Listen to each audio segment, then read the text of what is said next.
Buenas tardes. Una nueva etapa comienza hoy en Debate a 3. Estamos después de las vacaciones. Hemos pasado ciertos calores, nos han sorprendido ciertas noticias, pero hay algo que se ha mantenido igualmente en operativo y ha sido el Gobierno de Canarias. Nosotros pensábamos que íbamos a hablar en una dimensión distinta y lo íbamos a aplaudir por los meses que han pasado. Sin embargo, he de decir que no ha cambiado el tema, seguimos verdaderamente anquilosados. Y para poder tratar este tema y otros muchos me acompañan en la tarde de hoy don Alberto Manganel. Buenas tardes. Buenas tardes. Don Alberto Manganel es catedrático de filosofía, es un hombre con una gran vocación innovativa, crítica, pero siempre en sentido positivo de Canarias y de su hacer. Y Alfonso Ramos, buenas tardes. Bueno. Como saben ustedes, es director del máster de tanatología y profesor de la universidad. Y yo quisiera a ambos plantearles una pregunta, igual que a todos los espectadores, y es consecuencia de la última información habido en la prensa como motivo de la consagración de un sacerdote católico, el cual se encuentra vinculado al ámbito matrimonial. La pregunta que yo le hago a los espectadores y que también le hago a mis compañeros de tertulia es si le parece positivo o no, por lo tanto a los espectadores, si son favorables o no a que los sacerdotes contraigan matrimonio. Ya mis queridos contertulios, ¿qué opinan ustedes de esta nueva situación que ha surgido en la diócesis de Canarias y su posible exportación al resto del territorio? Don Alfonso. Bueno, el final de agosto fue interesante en ese sentido, ¿no? Porque primero dar las gracias antes que nada a los contertulios, aunque me has llamado Ramos, soy García, pero bueno. Es García, pero bueno. Siempre te confundo, Alfonso. Creo que fue interesante y casi un movimiento a favor de la Iglesia Católica, el que, por dos temas. Uno, porque alguien que ha llevado una vida de matrimonio, que tiene hijos, que tiene nietos, pueda ser cura. Y otro, por el elemento que no se ha hablado mucho en los medios de comunicación de la conversión, porque claro, no era católico. Eso nos abre quizás diferentes puntos de mira de que incluso la religión católica no está tan anquilosada y se puede conseguir una exención del Vaticano para que personas no célibes sean curas. Creo que es un debate muy interesante y que supongo que seguirá abierto, porque realmente ahora con el cambio de obispo, pues eso ha tapado un poco ese movimiento, diríamos, de debate, pero que se retomará desde el punto de vista de muchas personas en España, porque este es el primer caso, creo, que siendo no célibes querrán ser sacerdotes, ¿no? Sí, no, yo absolutamente de acuerdo con Alfonso. Yo lo enfoco también por el lado ecuménico, ¿no? El ecumenismo avanza. A fin de cuentas, este señor creo que era episcopaliano, por lo tanto la iglesia anglicana, bueno, anglicano. La iglesia anglicana es la más próxima quizás a la católica en términos de rito, de funcionamiento, de creencia, de jerarquía. La diferencia que había entre ambas probablemente era el celibato opcional. Bien, en ese sentido sí, claro. Lo que pasa es que la pregunta, evidentemente, cambiaría la tónica de la respuesta en función de la propia naturaleza del entrevistado, ¿no? Del opinador. Indudablemente, cuando se plantea un debate sobre asuntos eclesiásticos, siempre se dice lo mismo. Bueno, si usted está implicado, usted es católico practicante, o usted no lo es. Claro, los que no somos católicos practicantes, o no estamos tan comprometidos con las ideas de la Iglesia, nos parece bien, en fin, cualquier rasgo de modernismo y tal, el hecho de que los curas se casen y tal, o que adopten una actitud electiva ante el celibato, bien, nos parece correcto, porque es un síntoma de libertad, un signo de movimiento, de reforma. Pero por otro lado, uno entiende, bueno, la consecuencia de lo que significa la condición eclesiástica católica, ¿no? Y la persona que asume ese compromiso con la Iglesia, pues evidentemente, dentro de la propia retórica de la Iglesia Católica, pues evidentemente hay unos presupuestos, unos contenidos que uno, intentando ser respetuoso con todo tipo de instancias, pues respeta, ¿no? Y comprende ese tipo de planteamientos. En cualquier caso, Alfonso, estoy absolutamente de acuerdo contigo, es un rasgo de eso, de movimiento.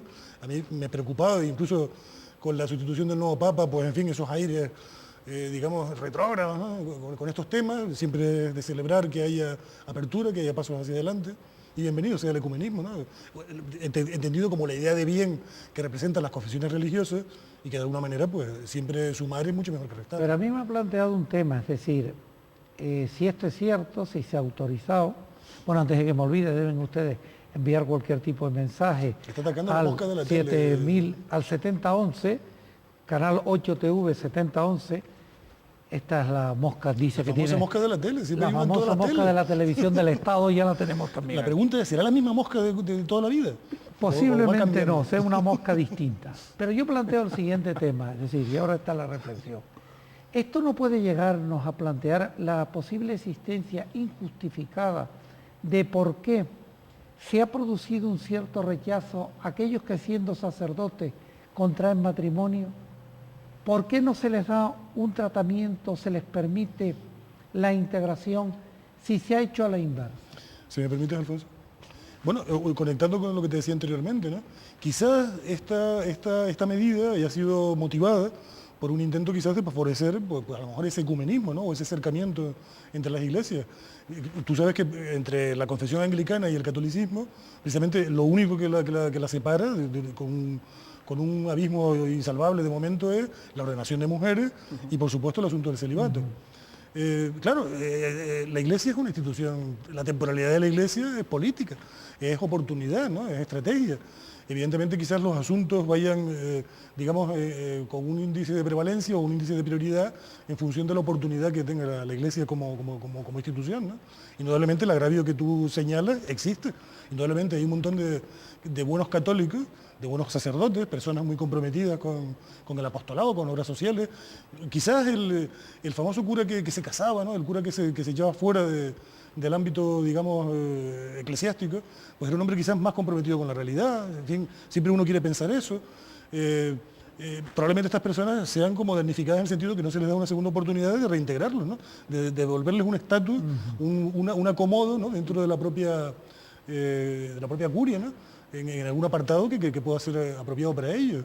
Indudablemente ese agravio existe y evidentemente es uno de los muchos que la Iglesia mantiene. Y yo creo que en esta ocasión ha aparecido como un don, mientras que lo que aparecía en los sacerdotes católicos aparecía como un estigma. Claro. Y el uso que planteas, por ejemplo, de que se está haciendo la situación es de que alguien, por eso te decía yo que para mí era interesante también el tema de la conversión, ¿no? Y que algo que aparecía como que descubres, redescubres y que quieres ser sacerdote y que trabajas por ello y además el antiguo obispo Felipe fue quien lo dirigió en toda su, diríamos, su formación, es decir, que aparece más como una situación de don. Aunque evidentemente la religión católica nunca ha visto el matrimonio y tener hijos como algo malo, sino como algo bueno, pero ha hecho una exención, ha hecho, diríamos, una justificación para alguien particular que podría ser una puerta que se abre. Por eso yo creo que el debate es interesante, sí.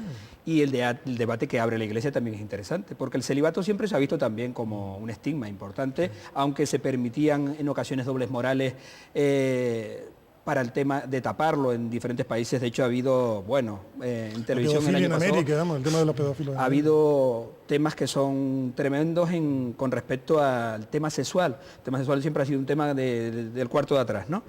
Pero en el caso particular de este sacerdote, además que no es un sacerdote de aquí, que es un sacerdote que viene con unas condiciones determinadas, que se hace un caso excepcional para él, que es una novedad en España, yo creo que puede ser interesante y que sería importante hacer un seguimiento de la situación y de lo que plantean otras personas que fueron sacerdotes, pero que salieron por la puerta pequeña por plantear dificultades también. En parte, apostillando a lo que hablas, importante en muchos sentidos, ¿no? La Iglesia pinta, claro que pinta. En la transición la Iglesia fue absolutamente determinante para crear un estado digamos, de ánimo hacia adelante, de trancón. Bueno, la Iglesia no, algún sector de la Iglesia. No, pero porque digamos, otro sector muy recalcitrante. tú sabes que siempre hay una visión jerárquica de la Iglesia, ¿no? Que todo el mundo, pues claro, la jerarquía, pues. Y luego está la Iglesia de base, ese cura que tú conoces, que es compañero tuyo en el instituto, que es un hombre de calle, ese hombre ese misionero, ese hombre que te da un testimonio evangélico como mucho más relevante, incluso un cristianismo más directo, ¿no? Y en ese sentido quizás la Iglesia, por supuesto, uno teme, ¿no? Uno teme que su influencia, digamos, el envoltorio que le da a las cosas que ella más o menos administra y tal, pues sea involutivo, ¿no? Sobre todo porque están pasando cosas muy serias en el mundo, estamos en un momento de transición, estamos en un momento de evolución, y la Iglesia debería ser un factor, evidentemente, que ayudara a que ese futuro, a que esa historia que no ha muerto, esa historia que continúa, afrontando nuevos retos, pues la Iglesia debe estar ahí, ¿no? El cambio tecnológico, las nuevas tecnologías sanitarias, las nuevas tecnologías reproductivas, en fin, las nuevas terapias que se están ensayando, todo eso, claro, la Iglesia evidentemente está posicionada, a veces de una forma muy radical. Y evidentemente todo lo que implique esa nueva admisión de posibilidades, una forma de evolución como otra cualquiera, pues es positivo, ¿no? La Iglesia evidentemente está ahí y estará, ¿no? Nos impregna antropológicamente, tenemos una cultura a la que nos debemos. No, y fundamentalmente nuestra cultura en España está muy impregnada de la visión de... Lo que pasa es que cuando hablamos de la Iglesia parece que existe una Iglesia sola, ¿no? Y probablemente hay una iglesia normatizada bien, claro. Y después existen, como bien plantea, muchísimas iglesias que son más flexibles, que colaboran más, que participan en actividades sociales, en actividades de todo tipo, Cáritas que hace una labor importantísima todavía en Canarias, donde somos primermundistas en algunos sentidos. Es decir, que hay muchas iglesias. Pero la Iglesia que plantea una serie de dogmas, como por ejemplo el dogma del celibato, parece que abre una pequeña puerta, por lo menos para discutirlo, y que es una puerta muy interesante para... Se planteaba también en este periodo estival, ha tenido noticias para mí un poco sorprendentes, por ejemplo, los jueces francotiradores, estos que han surgido contra, me lo calificaba un amigo el sábado, la expresión francotirador. Me gustó, por eso me he apropiado de ella, sobre todo con el matrimonio, posición también enlazado con la institución de la que veníamos hablando, con lo de los matrimonios homosexuales. ¿Qué os parece, después de casi 60 días de entrada en vigor en la ley, que parece en algún momento que ha pasado desapercibida, salvo estos pequeños crepúsculos, o se sigue manteniendo la posición adversa? ¿Ustedes cómo lo ven? Bueno, lo que tú acabas de decir, estos francotiradores son simplemente síntomas, son pequeñas erupciones que evidentemente existen en la realidad, ¿no? Hay personas que disienten, algunas desde la judicatura, pues puesto que tienen que aplicar la norma, pues se manifiestan, me parece correcto, ¿no? Hombre, en tanto en cuanto, evidentemente, yo confío en que el aparato judicial tenga elementos digamos, de prevención y de control para que sus opiniones estén en el ámbito donde, vamos, que no afecten a las personas interesadas, ¿no? En cualquier caso, hay personas que denostan este tipo de... En el fondo, lo hablaba contigo, es un problema semántico, ¿no? Lo que es un problema semántico del concepto matrimonio, que es lo que parece que es absolutamente inasumible por algunos sectores uno de los argumentos es el semántico, otro de los argumentos es el argumento biológico en sí mismo, y otro de los argumentos en el fondo es que es considerar al otro siempre diferente, pero diferente en inferioridad, ¿no? En España no hay ningún problema porque haya parejas homosexuales, ha habido parejas homosexuales toda la vida y se les ha dado un valor determinado que era casi siempre un valor peyorativo inferior, claro. Aunque ahora políticamente incorrecto en la actualidad será hacer chistes de homosexuales, pero durante muchísimos años formaba parte del paisaje, eran los chistes del paisaje habitual, además del toro, ¿no? Y el gomero. Entonces, en la actualidad se pueden casar las parejas homosexuales y tienen los mismos derechos. A mí me parece perfecto, sucede en muchos lugares y si se aman igual que cualquiera deben tener los mismos derechos. El problema es hasta el punto de que puedan adoptar hijos exactamente igual que cualquiera, ya sea viudo, ya sea arrejuntado, como decían, o se sea separado, ¿no? Pero eso llevarlo al extremo de que la normativa lo diga, parece que es lo que más ha hecho daño, y sin un debate previo. Entonces, en ese debate previo que no hubo y que ha sido ahora, pues algunos jueces levantan las voces, algunas personas independientes levantan las voces, otros que son de un lado y de otro dicen lo que opinan, a veces más o menos sangrientamente, y se destrozan más o menos en los medios de comunicación, pero sí es cierto que normalizar la situación era de cajón, ¿no? Es una homofobia contenida, ¿no? No cabe duda que hay un factor homófobo que uno atina, digamos, intuye en determinado tipo de actitudes. Claro, tú no puedes entrar en la piel o no eres telépata como para saber cuál es la auténtica motivación de esa persona que hace una objeción desde un puesto tan significado como es el juez, ¿no? El juez que debe aplicar esa norma. Hombre, siempre es criticado. Los jueces tienen ideología, tú perfectamente lo sabes. Lo que se les debe es imparcialidad, ¿no? Tú tienes tus propias ideas, pero tú tienes que aplicar la ley con criterios de imparcialidad. Evidentemente, en ese sentido, nadie le quita la opinión a nadie. Por eso tampoco hay que escandalizarse porque un juez en un momento determinado pues tenga su propia conciencia y la ponga como argumento, como muchas personas utilizan una objeción de conciencia para no ir a la guerra, para no inscribirse en el ejército, para no practicar un aborto, en fin. Eso también es respetable, forma parte de la libertad, ¿no? Y de todas formas yo creo que todavía están en inferioridad de condiciones con las parejas heterosexuales. porque la acción positiva que protege en la actualidad de la violencia a las mujeres no protege a las parejas homosexuales. Claro. Ni protege a los ancianos, ni protege a los disminuidos, ni protege... Bueno, la ley de esa discriminación positiva, sí, porque te habla de cualquier persona que hubiera estado relacionada con una relación de cierta estabilidad, ¿no? Lo que pasa es que no ha surgido mucha violencia de género entre el campo homosexual en la prensa. Claro, todavía no. No, ni por ejemplo violencia hacia los hombres en el campo en la prensa tampoco. No, porque parece que se quiere ocultar que hay un trato discriminatorio hacia el hombre. Ha habido jueces que han cuestionado, como la jueza de Murcia, que yo lo comparto totalmente, la constitucionalidad de la ley de violencia de género. Pero es real, ¿no? Hay un Todavía efecto tiene mucho que perverso que puede avanzar, ser aplicado de una forma bastante... El tema, por ejemplo, de la adopción de parejas homosexuales es un tema que se Eso es venía dando... lo que peor llevan ciertos sectores. Sí, hay sectores que lo llevan mal, pero lo peor que llevan. muchas parejas homosexuales adoptaban los hijos, ellos siendo solteros, Pero o además, se sometían a una inseminación artificial. Es y ponerle tenían puertas hijos. al campo, una señora que es lesbiana, un hermano, a su compañera, esperma, pum, pero ¿quién puede evitar eso? Regular algo que de hecho es absolutamente irregular, vamos. Pero que además existía, lo que ha sucedido es que se ha normalizado ahora. Efectivamente. Pero claro, Debate falso. el debate se ha venido dando a la vez que se han producido los cambios. Y además en una situación social española que es una situación social particular, es decir, un gobierno salía pensando que no salía y un gobierno entrante ha hecho muchísimos cambios sin que la gente de pronto se adapte, ¿no? Y les cambian la ley y parece que ahora tendríamos que casarnos todos con parejas homosexuales, ¿no?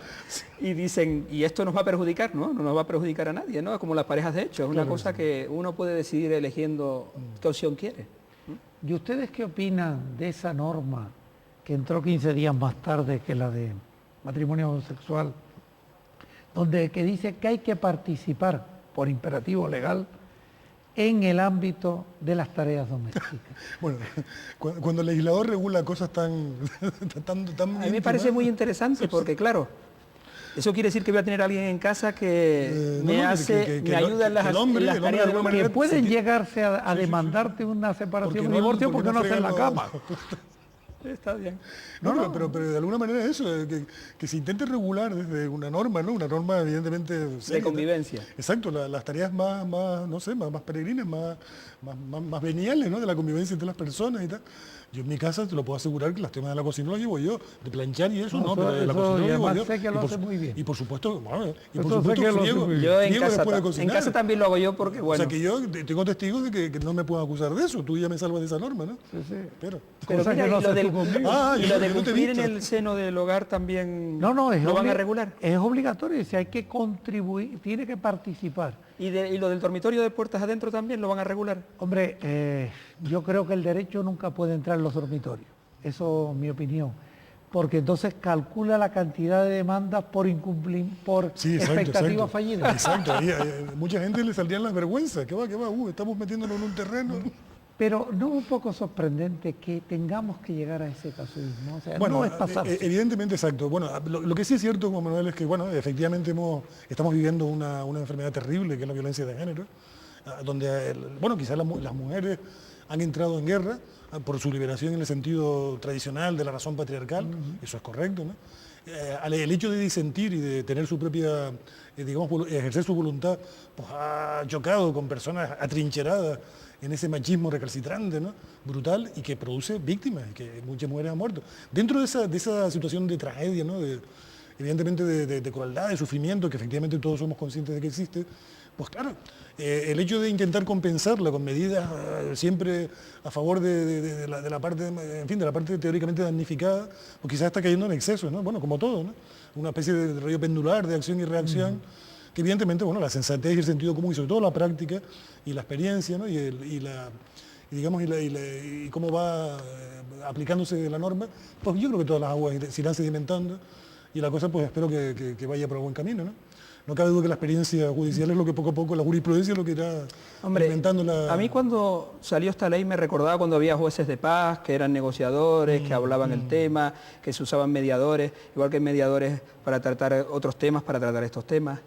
Y ahora la sensación que yo tengo que va más con lo que no es la visión de la justicia, yo creo que la justicia funciona bien. De eso hablaremos después. Sino la visión social de lo que se produce, es decir, la sociedad, cómo vive esa serie de cambios, es lo que es un poco contradictorio. Yo leía las noticias de estos fines de semana pasados y parece que ahora todo el mundo lo llaman terrorismo doméstico, lo llaman violencia doméstica, lo llaman violencia de género, le dan muchos nombres, pero unos nombres que en cierta medida desde el punto de vista social son dañinos hacia la imagen del hombre más que hacia la imagen de la mujer. Yo entiendo que la mujer ha salido perjudicada en este tema y que hay hasta la fecha actual en este año 41 mujeres que han fallecido. Ha habido muchísimos ancianos que han fallecido, ha habido muchísimos niños que han fallecido por violencia también, pero no hay ninguna ley específica para ellos. Ha habido hombres que han fallecido, pero no se sabe porque ellos no suelen hacer denuncias previas como realizan las mujeres y por tanto funciona diferente.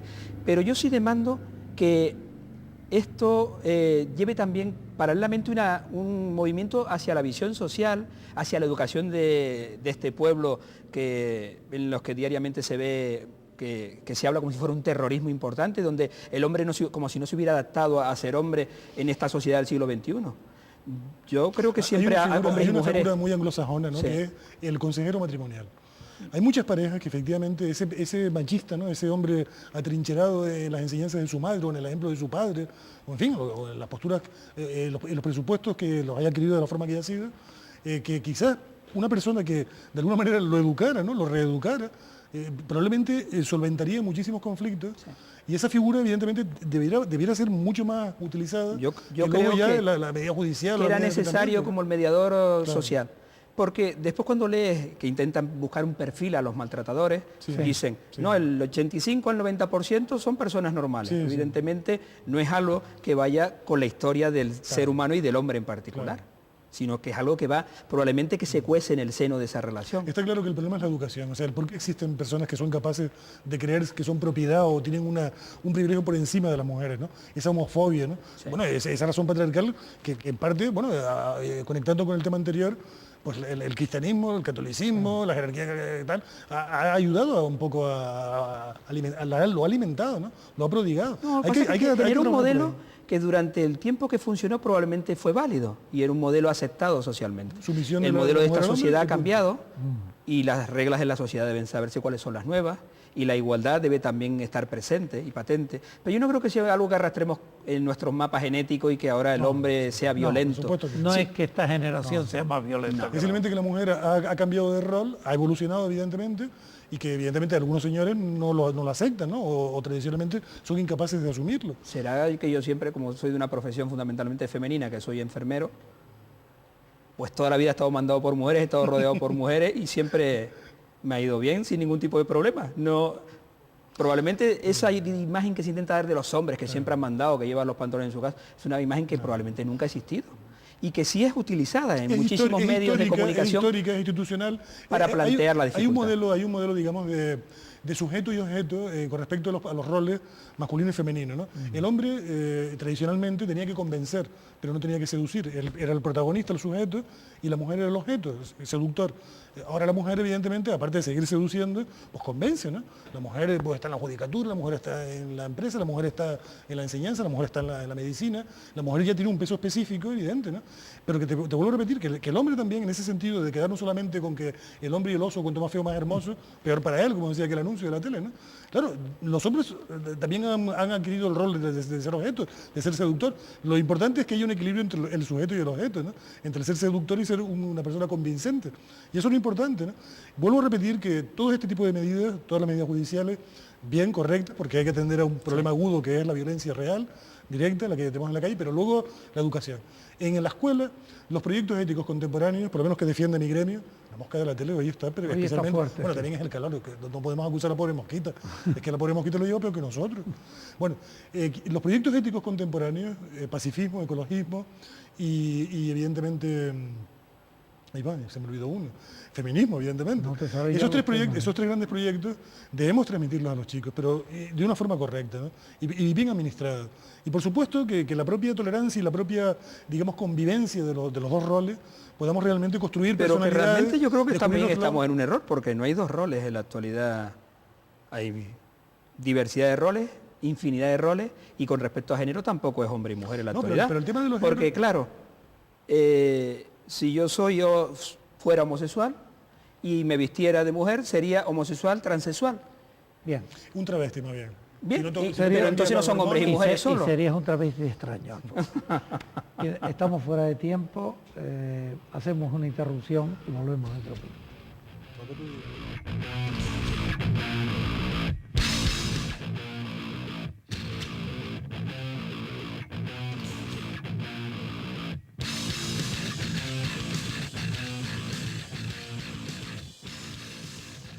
Bien, estamos en la segunda parte del programa y les recuerdo que pueden dirigirse con cualquier observación al respecto a nuestro correo electrónico, que les recuerdo era, y aparece en pantalla, debateA3@canal8 con número tv.com, o enviar mensajes contestando a la pregunta que hacíamos al comienzo del mismo, y que era que qué opinaban ustedes, si consideraban positivo o no que los sacerdotes contrajeran matrimonio. Contesten sí o no, según tengan por conveniente. Y siguiendo en esta segunda parte, hablando de los servicios públicos, decía Alfonso García, mi querido amigo, ahora no me he confundido, que el servicio público de la justicia para él funcionaba. Esto venía a contradecir la última información que recientemente salía en la prensa, en que en el ranking ponían al servicio público de la justicia el penúltimo de España. La pregunta que les hago a ustedes es, como ciudadanos, ya que ustedes no son profesionales, ¿qué sensación tuvieron al leer esa noticia dicho por los órganos rectores del Poder Judicial? ¿Quién quiere empezar a contestar? Yo planteaba que probablemente el servicio de la justicia funciona, decía yo, pero que el problema es la visión social que se tiene de la justicia. Probablemente uno no tiene una visión si no tiene experiencias con la justicia o oye situaciones que se dan con la justicia. Yo creo que en eso se ha preocupado poco de la justicia de una imagen y se han encargado otros de dar la imagen de ella. Y que es probable un sistema bastante lento, errático para la resolución de conflictos. No tan lento como puede ser el sistema sanitario nuestro, que también es un tema en el que a lo mejor necesitas una demanda sanitaria y te dan fecha para dentro de 8 meses, pero a veces hay situaciones que se alargan y se eternizan, de tal manera que cuando sale el juicio no sabes para qué juicio te llaman, si fue para uno de cuando la primera comunión o cuando contraíste nupcias, ¿no? Es decir, que yo sí creo que la visión social es bastante mala y la verdad que para mí me sienta como un jarro de agua fría el ver que uno de los elementos importantes, que es los que se sustenta en nuestra sociedad, que es la justicia y el que podamos vivir junto a otros elementos que podrían ser el de la seguridad de una manera mucho más tranquila y más normal y más en convivencia, pues que esté en los bajos del ranking. Para mí debería estar en lo alto del ranking y la visión social de la misma, pues también en lo alto del ranking. Totalmente de acuerdo con Alfonso. Yo creo que ha habido un cambio de formas, de actividades, de necesidades sociales, de evoluciones sociales, y la justicia se ha quedado un poco, digamos, a contrapelo, ¿no? La visión social, por supuesto, es la que tiene el que no es una persona iniciada en conocimiento jurídico, pues siempre es espeluznante, ¿no? Uno se siente como un viejo pegado en cualquier palacio de justicia, en cualquier juzgado. Uno no entiende, ¿no? Es una cosa de especialistas, de iniciados, de abogados, de togas, ¿no? En fin, ese lenguaje especialmente críptico para muchas personas.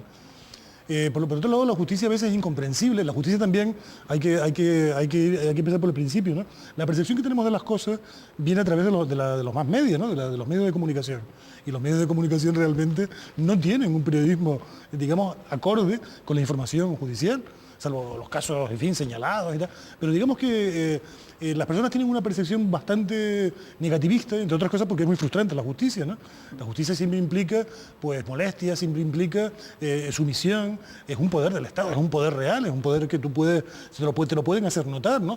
Te lo advierten en cualquier oficio judicial que te llega, se te advierte la responsabilidad que contrae, ¿no? O sea, tú te sientes de alguna manera un poco coaccionado ante algo del que luego no participas.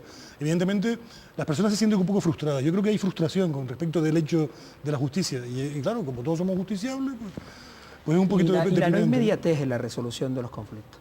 Yo entiendo que en la actualidad cada vez queremos que se resuelvan las cosas con más agilidad, que se normalicen, que sepas los plazos, que sepas los tiempos. Y, por ejemplo, en la sanidad y en la justicia no sabes ni los plazos ni los tiempos. Prevés que puede ser, que puede durar, y tampoco sabes el resultado. Entonces, esas dos cuestiones, además de la inseguridad que manifiestan, hacen que también generen una idea que no es una idea de que beneficie, sino más bien de que perjudica. El problema es que llegar a la justicia es como lo último, ¿no? La última voluntad. Y no debiera ser así, quizás, ¿no? Esa percepción de que ir al tribunal, ir a los abogados, ir al juzgado siempre es algo, pues, en fin, que hay que evitar por todos los medios. Las personas incluso tienen miedo a eso, a meterse en cualquier pleito, en cualquier reivindicación de su propio derecho. Ya lo dice la maldición gitana. Sí, y los ganes encima. Ese es el problema, ¿no? Y esa desconfianza se genera ahí, que no lo ven como un servicio realmente que esté engrasado o convenientemente preparado para atender a las necesidades que se plantean. Evidentemente las necesidades de personal, la necesidad de medios, Sí. es indudable. Pero yo creo que el elemento, el factor tiempo y la previsibilidad Exacto. resolvería la mayor parte de la visión social negativa que se tiene. Si tú vas a estar en el servicio de urgencias y van a estar 7 horas y te dicen, va a estar usted 7 horas, tú te haces la idea que va a estar 7 horas. Si vas a estar con una escayola 7 semanas, te dicen, va a tener usted la escayola 7 semanas. Pero si tú vas a estar con un pleito y te dicen, esto puede ser, pues no sabemos lo que puede ser, eso también da una visión social negativa. La visión de cómo se gestiona el tiempo y de cómo se funciona y la información que sea al respecto mejoraría mucho y si se agilizara aún más la visión que tenemos todos de la justicia, porque sabríamos a qué atener. El factor humano, Alfonso, decimos, no, las matemáticas no son difíciles, lo que hay son malos profesores de matemáticas. La justicia quizás sea una cosa como mucho más directa, como mucho más clara, más nítida. Quizás los elementos que la conforman, ¿no lo protagonizan. ustedes que la gente no es que le tenga respeto, no le tiene respeto a la justicia, lo que le tiene es temor. Y miedo eso a las minutas de los abogados. Y es lógico, los abogados tienen que vivir. Y además no cobran tanto, eso que quede por ahí. Pero, por ejemplo, estoy pensando en un asunto concreto. Una señora formula una demanda contenciosa, es decir, en una reclamación, en una catedrática, era de educación. Y le contestan, como usted planteaba el pleito para el curso 2002-2003 y se lo tengo que resolver en el curso 2004-2005, el objeto ya no tiene razón de ser. Por lo tanto, archivo este procedimiento. ¿No creen que hay una situación de inseguridad, de decaimiento, de impotencia, de falta de atendimiento a esa sociedad? Pero este caso que acabas de mostrar, yo te puedo decir otro igual. A mí me llamaron una vez del contencioso para hacer un peritaje en unos exámenes de una denuncia a un departamento de filosofía de un instituto, a un alumno que la inspección lo había aprobado y el departamento no se había conformado y había recurrido y habían acabado el contencioso.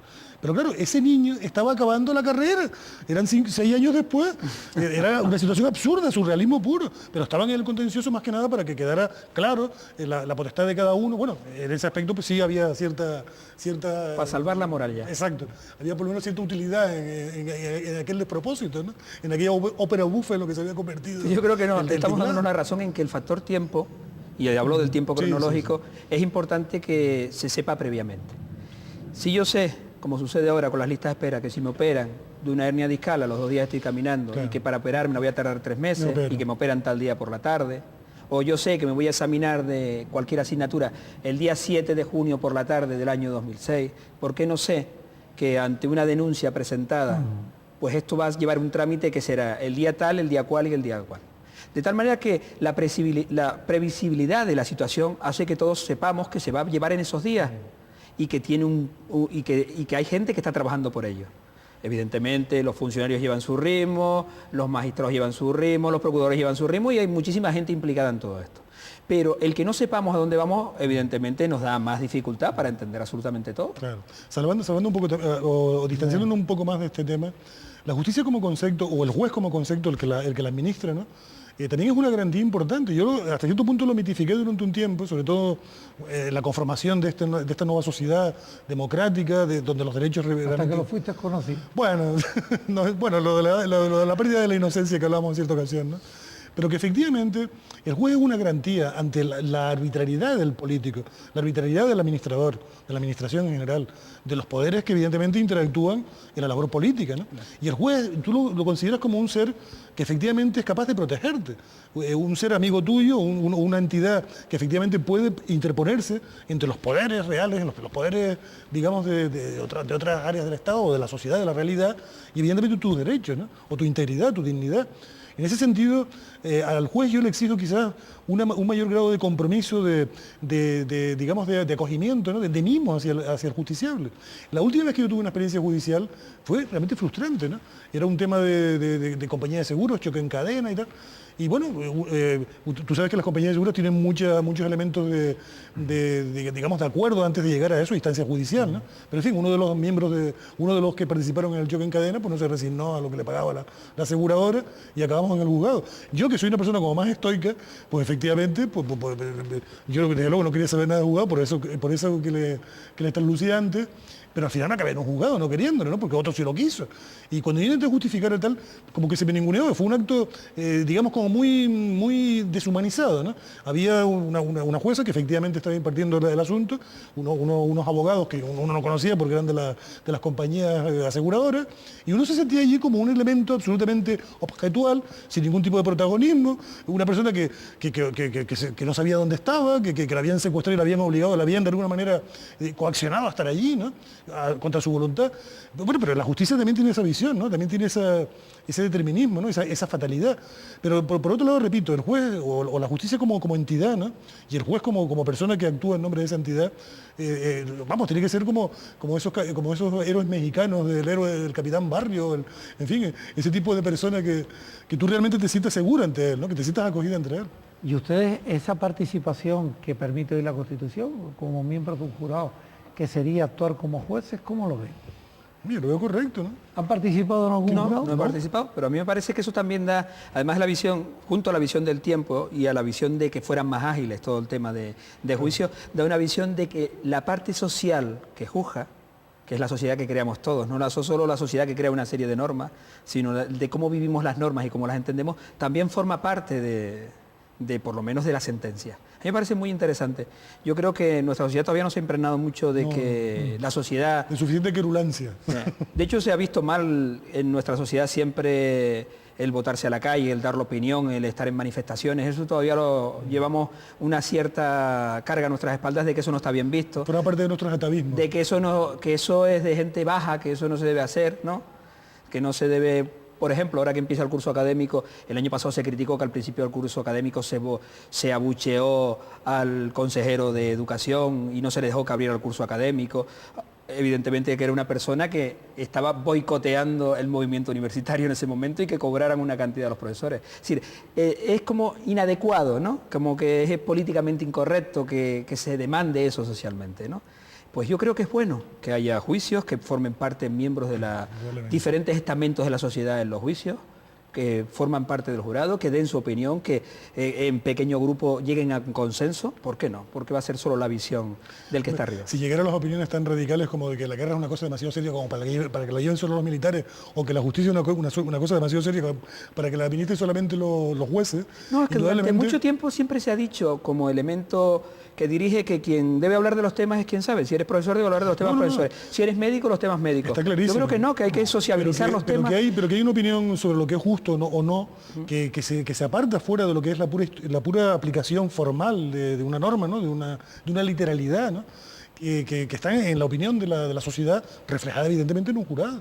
Y eso indudablemente con las garantías correctas, con las garantías apropiadas para la conformación de ese jurado, y que la demagogia o, en fin, el populismo barato, o que se vicie el procedimiento por personalidades no correctas y tal, evidentemente la figura del jurado es una figura, para mí me resulta absolutamente fundamental en la vida pública. Y está bien que se socialice, porque todavía seguimos cargando incluso el tema ese de que los votos no valen lo mismo, valen en función de quién lo emite. Evidentemente. Como sucedió en Galicia el otro día, es decir, los votos si valen igual, y valen igual, da igual la edad que tengas, la condición que tengas, la situación social que tengas. Entonces, socializar ese tema todavía lleva tiempo. Yo creo que llevará más tiempo socializar eso que socializar los elementos que decíamos de género. Porque evidentemente, Alfonso, en el tema del género, hombres y mujeres nunca serán iguales. Claro. Podrán hacer lo mismo. Como buen antropólogo eres, la cultura que nos envuelve, esa cantidad de atavismos que llevamos en nuestro pozo, en nuestra mochila, es precisamente esa desconfianza entre lo público. Lo público es lo jerárquico. El español se sentía siempre agredido por los poderes públicos porque eran injustos, porque eran estáticos, porque había un estatismo y digamos, una estratificación social y determinante. El poder realmente. Exacto. Y la gente, pues claro, es lo que tú decías antes, ¿no? Que no reivindica, que no participa, pero claro, la vida democrática no solamente depositar un voto en la urna, sino participar en todo tipo de conformaciones sociales, de esa representatividad democrática, ¿no? Y social. Entonces, en ese aspecto la gente por vagancia, y también por otro lado, que estamos viviendo en un mundo hiperestimulado, Estamos viviendo un mundo donde estamos siendo obturados por una cantidad de estímulos que no somos capaces de procesar. Porque quizás no estamos... Quizás estímulos de respuesta rápida, es decir, satisfacción, resolver la satisfacción, la necesidad y generar nuevas necesidades. Estamos en un mundo más de que podemos crear nuevas necesidades para satisfacerlas y enseguida creamos más de presente otras continuo, evidentemente, sí. No hay expectativas del futuro. El hecho de que yo forme parte de un empeño que yo sé, bueno, por ejemplo, yo me meto en un pleito que es un tema de tabaqueras, un tema ecológico, un tema social, un tema político y tal. Bien, yo sé que me voy a morir y no se va a ver una sentencia, pero entonces ¿para qué me meto? Porque si me voy a morir y no lo voy a ver, bueno, pero lo va a ver, pero lo va a ver su hijo. De Granadilla y... Claro, el famoso puerto, ¿no? Sí, sí. El tema es ese, o sea, el tú ser capaz de tener ese desinterés, ¿no? De efectivamente, ese altruismo, ¿no? De apostar en términos de participación, no por lo que tú vas evidentemente a gozar, sino porque eso va a quedar, ¿no? Ese ánimo de trascendencia, ese futuro que la gente parece que como que tú acabas de reseñar, ese presente continuo, ¿no? Eso es lo que me preocupa de verdad. Y eso se refleja en todo tipo de actitudes. Si ustedes plantean entonces, por lo tanto, un principio de solidaridad contra un problema general, que no tengas un interés concreto, al cual tú seas titular, podríamos extrapolar ese criterio y decir la reunión que ha ocurrido hoy del señor Rajoy y el señor Zapatero, que el señor Rajoy se ha salido frustrante, pero quiero plantearlo en un tema de otro servicio público que nos afecta como ciudad, que es el tema sanitario y el tema de la financiación. Parece que todo el camino, bueno, ya ha dicho Adán Martín, creo que nuestro presidente de esta comunidad, que ellos van a rechazar el sistema de financiación a través de la vía de la imposición indirecta. Tabaco, sí, tabaco, alcohol, ¿no? Alcohol, gasolina, han dicho no. Bueno, pero ¿cómo podemos solventar el tema si no hacen sino decir que es falta de medios económicos para intentar dar una sanidad pública un poco mejor, un poco más adecuada a la que tenemos? Es que eso es lo que me agarra de la política, Juan Manuel, ese es el gran problema, que el político piense que la gente es imbécil, es decir, claro, hay servicios y hay que pagarlos. Hombre, evidentemente lo que uno cuestiona es que los recursos se administren y se optimicen adecuadamente y se priorizan, ¿no? Que no haya despilfarro, pero evidentemente si queremos una buena sanidad y unos buenos servicios tenemos que pagarlo. Hombre, vía de impuestos indirectos, bien, vale, hay ciertos impuestos que tienen el estigma de que son, digamos, perjudiciales para la salud, el tabaco, el alcohol, muy bien, que quiera un coche de lujo que lo pague, el que quiera contaminar que lo pague, en fin, a nadie debiera permitírsele contaminar, No, pero en fin, en cualquier caso hay una cierta necesidad de que eso ocurra. El político está jugando electoralmente, demagógicamente, con este tipo de planteamientos, ¿no? La verdad que el debate en España está saliéndose de madre. O sea, efectivamente el PP, y eso siento decirlo, porque tampoco quiero casarme con ningún tipo de planteamiento, ¿no? Quiero ser objetivo en ese sentido, o por lo menos ser objetivo en términos de científico-social, ¿no? De acercamiento social a la realidad. El discurso maximalista, radical, digamos, de una dialéctica de confrontación tan brutal que está planteando el PP, no sé hasta qué punto, hasta que no lleguemos a una prueba del 9, unas elecciones, y efectivamente los réditos electorales de esa actitud, ¿no? de la crispación, que tan buenos resultados le dio el PP en su momento en la toma del poder en su primera legislatura, yo no sé hasta qué punto eso puede ser. Evidentemente el político, ya sea autonómico, ya sea nacional, ya esté en la oposición, ya esté en el gobierno, debe utilizar los elementos para autoperpetuarse, ¿no? Primera función del político, sobrevivir. Pero bueno, yo creo que la madurez de la población española, de la sociedad española, ya yo creo que incapacita determinado tipo de argumentos y sobre todo de actitudes. O sea, no lo que me dice, sino el retintín con el que me lo dices, ¿no? Ese es el problema. Pero yo creo que, hombre, a mí no me gustaría entender el político desde ese punto de vista, que más bien parece que estamos hablando de alguien que, como el que hablaban del funcionario antiguo, ¿no? A mí me gusta más entender desde el punto de vista político como entiende Ana Aren en ese sentido, ¿no? Claro, por supuesto. El político supongo que tiene la posibilidad para saber lo que sucede en Canarias. Evidentemente en Canarias hay unos problemas acuciantes, además de la financiación del sistema del Servicio Canario de Salud y de cómo se financia y de las prestaciones que dan y de una serie de conciertos que tiene con instituciones que son privadas que obtienen un beneficio que lleva a ser el 30% del 100% y que es algo que también corresponde a un modelo sanitario importante, puede buscar el dinero para mantenerlo. Yo creo que además no de esas situaciones que son estigmáticas, sino de esas situaciones que son reales que producen más enfermedad, evidentemente. Del tabaco, del alcohol, que además son problemas importantes y que en nuestra sociedad, por ejemplo, no veo en medios de comunicación que se hable de esos grandes movimientos que hay ahora en nuestra juventud, del botellón, de esas fiestas desmadradas. He tenido posibilidad de visitar la laguna y algunos lugares en nuestra isla que es algo desmesurado, pero que no se habla de eso. Y es un problema de salud importantísimo en nuestra comunidad, ¿eh? El que se consuma cada vez más alcohol, el que se fume más, y que haya problemas de drogadicción, que haya problemas de menores. Ese, junto a un problema que también es importantísimo en Canarias, que es el problema de la vivienda. Aunque somos de las comunidades que más viviendas tiene de toda España, es el del que para conseguir una vivienda es casi imposible, y hay otro problema, que tenemos además el índice de paro mayor de las comunidades canarias. Pero yendo al tema que a ti te interesa de la sanidad, se puede buscar a través de esa vía.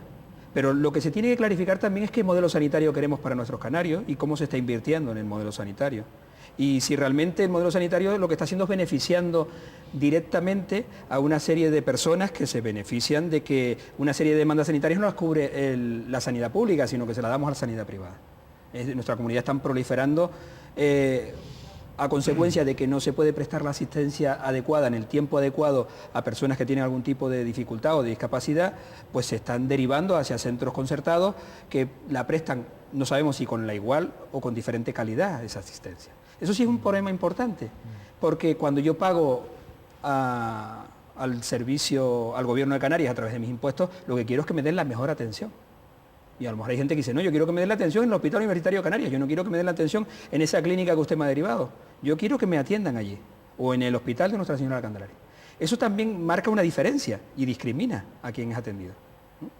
Yo quiero que me atienda el servicio en primera instancia en mi centro de salud, y si no, que me deriven a un hospital importante, y que me digan y que me informen. Yo creo que ahí es... A estas alturas de la evolución de nuestra sociedad, yo ya me resisto, digamos, a considerar que el electorado es la velillada, ¿no? O sea, como que el electorado no sabe y no sabe elegir y por eso tiene lo que se merece. En fin, esas sentencias que de alguna manera, cuando se pone un responsable a gestionar una necesidad social, de las muchas que tú has punteado con respecto a Canarias, pues evidentemente, bueno, la gente no sabe lo que vota, se olvida que a la hora de votar de todo este tipo de deficiencias, efectivamente, ¿no? Cuando se contrata determinada gala o determinado artista por parte de un ayuntamiento, hombre, el político, el concejal, la persona que está en el poder puesto allí por los ciudadanos, pues bueno, pues él actúa según su autonomía, su potestad, su capacidad y su criterio. Y luego los vecinos les gustó Bustamante o prefieren a alguien de aquí o de allí o de fuera. Con respecto a la sanidad está claro que el gobierno de Canarias es un gobierno de centro-derecha, ¿no? En fin, que es un gobierno más orientado hacia... Yo diría que de derecha, de centro en fin, tiene poco. Vamos a intentar, vamos a hacer un poquito más, más caritativo y tal. No, pero quiero decir la ultraderecha. Que a mis alumnos, la izquierda y la derecha, en términos políticos, como a los orchis, en el pelotón de los torpes, la izquierda y la derecha, y tal, se lo explico en términos de lo público y lo privado, ¿no? Un peso importante del sector público o una orientación más importante o un protagonismo del sector privado. Indudablemente, bueno, yo creo que el modelo mixto puede ser positivo, ¿no? Indudablemente, para unas cosas, para otras. Tiene que haber un equilibrio. Parece que todo, como buen taoísta, uno tiene que aspirar a un equilibrio sanitario entre lo público y lo privado.